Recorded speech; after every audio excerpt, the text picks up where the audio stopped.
Police মন্ত্রী কে ছিল? Doctor মোতার Hossain. বাড়ি কোথায়? রামপুরহাট। খেয়াল করে দেখুন। কৃষি মন্ত্রী কে ছিল? আব্দুল সত্তার মরহুম আব্দুল সত্তার। বাড়ি কোথায়? মুর্শিদাবাদ। বিদ্যুৎ মন্ত্রী কে ছিল? মরহুম এরিয়া গনি খান চৌধুরী। বাড়ি কোথায়? মালদা। তৃণমূলের আমার দেখাতে পারবে? এক সিদ্দিকুল্লাহ চৌধুরী। কি বই খাতাটা কি দেখে? বই খাতা গুনতি করে রাখেন এসে।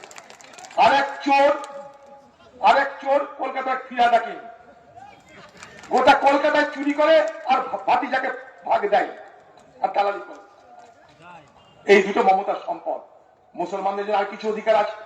কোন বড় পদ, কোন বড় চাকরি, ওবিসি সংরক্ষণ সব কেটে দিল। খালি তুমি চোর হও, তোমাকে পঞ্চায়েত এসে চুরি করে খাও, তোমাকে ঘাট দিব মেরে খাও। 19টা ঘাট দমকলে, একটা ঘাটের ভাড়া আছে না, তো মেরে খেয়ে যা পাবিটা খেয়ে রে।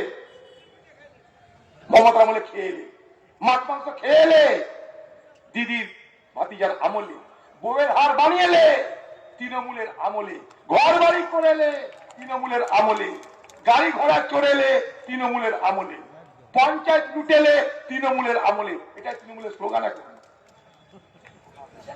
তাই আজ তৃণমূল মানে চোর আর চোর মানে তৃণমূল, এটা প্রতিপন্ন হয়ে গেছে। আছে গরিব গরিব মানুষরা